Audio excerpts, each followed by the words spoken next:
오늘 하나님의 말씀은 사사기서 20장 29절에서 48절까지 말씀입니다. 이스라엘이 기브아 주위에 군사를 매복하니라. 이스라엘 자손이 셋째 날에 베냐민 자손을 치러 올라가서 전과 같이 기브아에 맞서 전열을 갖추매 베냐민 자손이 나와서 백성을 맞더니 꾀임에 빠져 성읍을 떠났더라.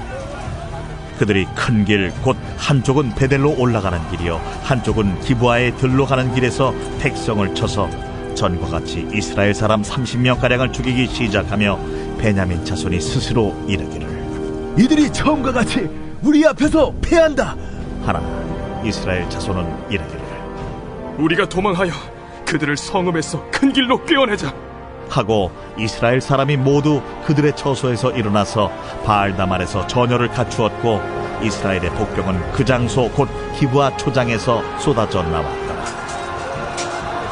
온 이스라엘 사람 중에서 택한 사람 10,000명이 기브아에 이르러 치매 싸움이 치열하나 베냐민 사람은 화가 자기에게 미친 줄을 알지 못하였더라.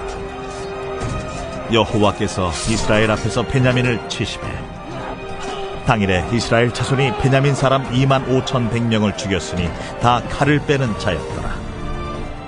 이에 베냐민 자손이 자기가 패한 것을 깨달았으니 이는 이스라엘 사람이 기브아에 매복한 군사를 믿고 잠깐 베냐민 사람 앞을 피하매 복병이 급히 나와 기브아로 돌격하고 나아가며 칼날로 온 성읍을 쳤습니다. 처음에 이스라엘 사람과 복병 사이에 약속한 성읍에서 큰 연기가 치솟는 것으로 분노를 삼자 하고 이스라엘 사람은 싸우다가 물러가고 베냐민 사람은 이스라엘 사람 30명가량을 쳐 죽이기를 시작하며 이르기를 이들이 틀림없이 처음 싸움같이 우리에게 패한다 하다가 연기구름이 기둥같이 성읍 가운데에서 치솟을 때에 베냐민 사람이 뒤를 돌아보매 온 성읍의 연기가 하늘에 닿았고 이스라엘 사람은 돌아서는지라. 베냐민 사람들이 화가 자기들에게 미친 것을 보고 심히 놀라 이스라엘 사람 앞에서 몸을 돌려 광야 길로 향하였으나 군사가 급히 추격하며 각 성읍에서 나온 자를 그 가운데에서 진멸하니라. 그들이 베냐민 사람을 에워싸고 기브아 앞 동쪽까지 추격하며 그 쉬는 곳에서 짓밟음에 베냐민 중에서 엎드러진 자가 18,000명이니 다 용사더라. 그들이 몸을 돌려 광야로 도망하였으나 림몬 바위에 이르는 큰 길에서 이스라엘이 또 5,000명을 이삭 죽듯 하고 또 급히 그 뒤를 따라 기돔에 이르러 또 2,000명을 죽였으니 이날에 베냐민 사람으로서 칼을 빼는 자가 엎드러진 것이 모두 25,000명이니 다 용사였더라. 베냐민 사람 600명이 돌이켜 광야로 도망하여 림몬 바위에 이르러 거기서 넉 달 동안을 지냈더라. 이스라엘 사람이 베냐민 자손에게로 돌아와서 온 성읍과 가축과 만나는 자를 다 칼날로 치고 탁치는 성읍은 모두 다 불살랐더라. 결국 오늘 말씀은 베냐민이 지는 장면의 모습입니다. 회개하지 않은 베냐민. 깡패를 내어주고 회개했어야 되는데 회개하지 않은 베냐민의 어떤 최후의 모습을 우리가 보게 되어집니다. 29절에 보면 이스라엘이 기브아 주위에 군사를 매복하니라. 이스라엘 자손이 셋째 날에 베냐민 자손을 치러 올라가서 전과 같이 기브아 맞서 전열을 갖춥니다. 앞 두 번의 싸움에서는 이스라엘이 졌죠, 그죠? 이제 세 번째 싸움이에요. 31절에 베냐민 자손이 나와서 백성을 맞더니 꾀임에 빠져 성읍을 떠났더라. 그들이 큰 길 곧 한쪽은 베델로 올라가는 길이요 한쪽은 기브아에 들로 가는 길에서 백성을 쳐서 전과 같이 이스라엘 사람 30명가량을 죽이기 시작합니다. 그 베냐민이 이기는 것처럼 보여요. 왜냐하면 30명 정도가 죽으니까. 근데 이스라엘 백성들이 한 작전이 뭐냐면 지는 것처럼 계속 도망가는 거예요. 계속 도망을 가게 되면 어떻게 합니까? 쫓아가겠죠. 쫓아가요. 그러니까 베냐민의 성읍이 여기 있다면 요 근처에서 싸웠는데 점점 지는 척하고 도망가니까 베냐민의 군대가 어떻게 합니까? 이들을 쫓아가겠죠. 어디를 비우고요? 성읍을 비우고. 그러면서 32절에 베냐민 자손이 스스로 이르기를 이들이 처음과 같이 우리 앞에서 패한다 하나 이스라엘 자손은 이르기를 우리가 도망하여 그들을 성읍에서 큰 길로 꿰어내자 하고. 이스라엘은 꿰어내는 게 목적인데 베냐민은 거기에 속아 넘어가요. 왜냐하면 두 번이나 이겼잖아요. 자기들이 또 이기는 줄 착각하는 거예요. 과거의 승리에 도취해서 패배를 자처하는 거죠. 이게 악인의 교만의 모습이에요. 교만의 모습. 내가 이렇게 했더니 잘 되었다. 그것만 믿고 자기 자신만 믿고 자기 능력만 믿고 그렇죠? 뒤쫓아가는 이 모습. 이것이 악인의 모습이고 이게 교만한 자의 모습입니다. 우리도 교만할 수 있어요. 내가 예전에 이렇게 했더니 이겼어. 내 힘으로 뭘 했더니 내가 아이디어를 냈더니 이겼어. 그러니까 내 힘으로 내 방식대로 내가 원하는 대로 이렇게 살면 돼 라고 착각하며 사는 그런 많은 사람들이 있다라는 거죠. 많은 사람들이 있다. 그것은 패착입니다. 그것은 지려고 하는 모습밖에 안 된다. 이것이 베냐민의 큰 실수였어요. 그래서 33절에 이스라엘 자손이 모두 그들의 처소에서 일어나서 바알 다발에서 진열을 갖추었고 이스라엘의 복병은 그 장소를 기브아 초장에서 쏟아져 나왔더라. 숨어 있다가 우르르 나온 거죠. 그냥 도망치듯이. 그 작전에 말린 거예요. 그 34절에 온 이스라엘 사람 중에 택한 사람 10,000명이 기브아에 이르러 치매 싸움이 치열하나 베냐민 사람은 화가 자기에게 미친 줄을 알지 못하였더라. 근데 이게 또 다른 문제가 뭐냐 하면 자기들이 지고 있는 거를 모르는 거예요. 왜냐하면 쳤을 때 이기는 것 같거든요. 도망가거든요. 그러니까 자기들은 그들을 쫓아간다고 생각하는 거예요. 우리가 이기고 있다고 생각하는 거예요. 그런데 이미 자기의 성읍은 이미 그냥 지금 불타오르고 있는데 그걸 모르는 거죠. 그걸 모르는 상황이에요. 그래서 결국에는 성읍도 잃어버리고 군대도 지게 되죠. 그래서 35절에 여호와께서 이스라엘 앞에서 베냐민을 치심에 당일에 이스라엘 자손이 베냐민 사람 25,000명을 죽였으니 다 칼을 빼는 자였더라. 베냐민은요 군대가 26,000밖에 안 돼요. 근데 25,000명이 죽었어요. 엄청난 대패예요. 그냥 완전히 전멸이에요. 전멸이에요. 근데 어떻게 된 거예요? 자기도 모르는 사이에 이렇게 된 거예요. 자기도 모르는 사이에 보니까 이렇게 완전히 대패하게 된 거죠. 이게 악인들의 패망하는 모습이에요. 자기가 이기는 줄 알고 계속해요. 계속. 이기는 줄 알고 계속하다 보니까 결국은 어떻게 돼요? 완전히 자기가 멸망할 때까지 이르면서도 그걸 깨닫지 못하는 거예요. 깨닫지 못하는 거죠. 깨닫지 못하는 거예요. 그렇기 때문에 우리가 영적으로 깨어있을 필요가 있어요. 영적으로도 마찬가지예요. 영적으로 지금 나의 상태가 뭔지를 정확히 볼 수 있어야 됩니다. 내가 사탄에게 지고 있는지 이기고 있는지 분명히 알아야 돼요. 지고 있다면 회개할 것이 뭔가를 돌아보고 이렇게 분명한 그런 볼 수 있는 눈이 우리에게 있기를 원합니다.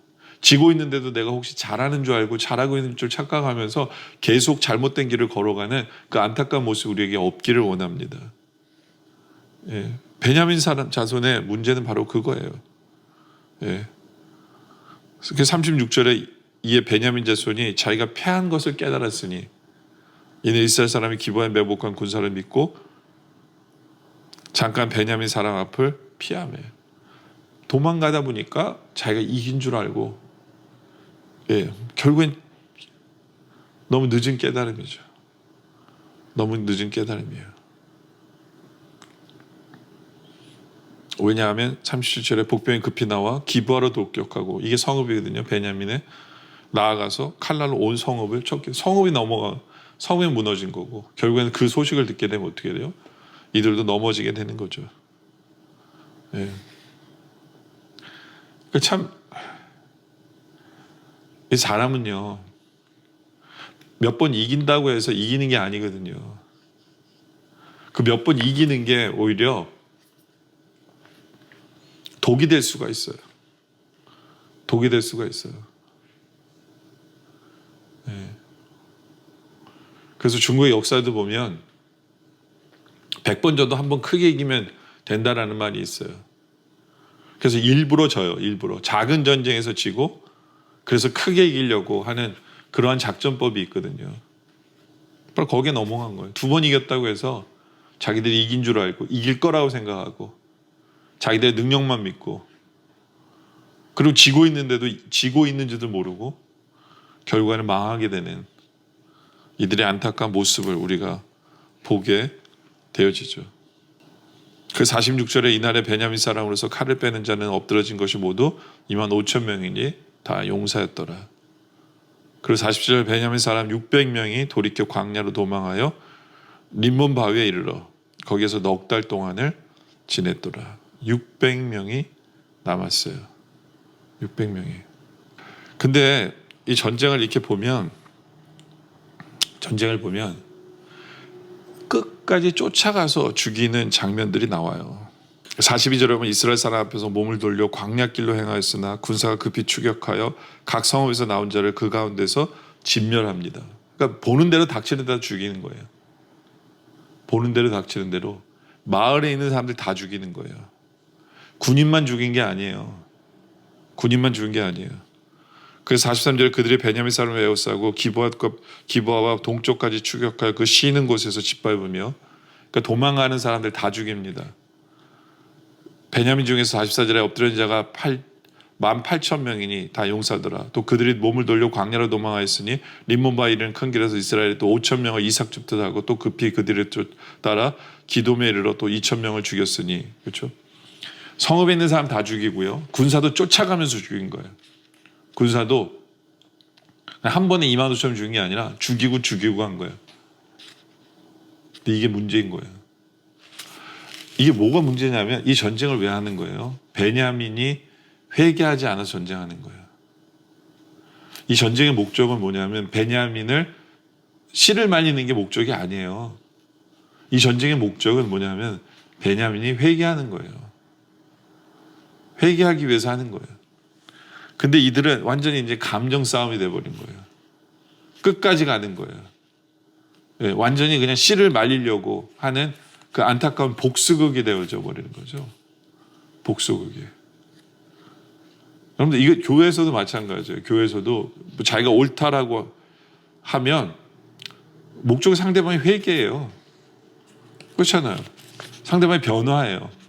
그 목적을 정확히 알아야죠. 나중에는 감정 싸움이 돼가지고 서로 죽자고 달려들고 서로 그냥 이 형제 간의 싸움은 나중에는 후회밖에 남지 않아요. 그래서 이 전쟁은 후회밖에 남지 않는 것을 뒤에 가서 보게 되거든요. 왜 이 싸움을 하고 있느냐를 정확히 알아야 돼요. 우리가 영적인 싸움을 싸울 때도 이 싸움의 목적이 뭐고 이 싸움을 왜 하는지를 정확히 알아야 돼요. 그렇지 않으면 후회할 수밖에 없어요. 후회할 수밖에 없어요.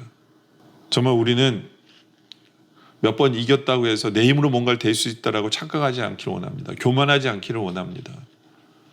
교만하지 않기를 원해요. 네. 그리고 내가 지고 있는지를 정확히 볼 수 있는 영적인 눈이 띄어져 있는 우리들이 되길 원하고요. 영적인 전쟁 속에서 복수극이 되지 않기를 원합니다. 내 감정, 내 자존심의 싸움이 되지 않기를 원해요. 그래서 결국에는 영적인 싸움을 싸웠을 때 진정으로 제대로 승리를 간증할 수 있는 바로 그런 우리들이 되어지시기를 주님의 이름으로 축원합니다. 기도드리겠습니다. 아버지 하나님,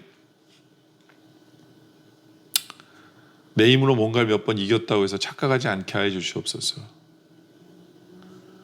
하나님 없이 이긴 싸움은 승리가 아님을 우리로 알게 하여 주시옵소서. 내가 지고 있는데도 내 영적인 눈이 가리워져서 모르는 일이 없게 하여 주시고 깨어있게 하여 주시고 지고 있을 때 진 줄 알며 하나님 의지하는 삶을 살게 하여 주시옵소서. 아버지 하나님, 어떤 영적인 싸움을 싸울 때 복수극이 되지 않게 하여 주시옵소서. 정확한 목적과 하나님 뜻을 깨달아 그래서 결국엔 승리했을 때 제대로 기쁨으로 승리를 간증할 수 있는 그러한 승리를 경험하는 우리의 삶이 되어질 수 있도록 주님 인도하여 주시옵소서. 오늘 말씀에 감사드립니다. 계속된 기도 속에 함께하여 주시옵소서. 예수님의 이름으로 기도드립니다. 아멘.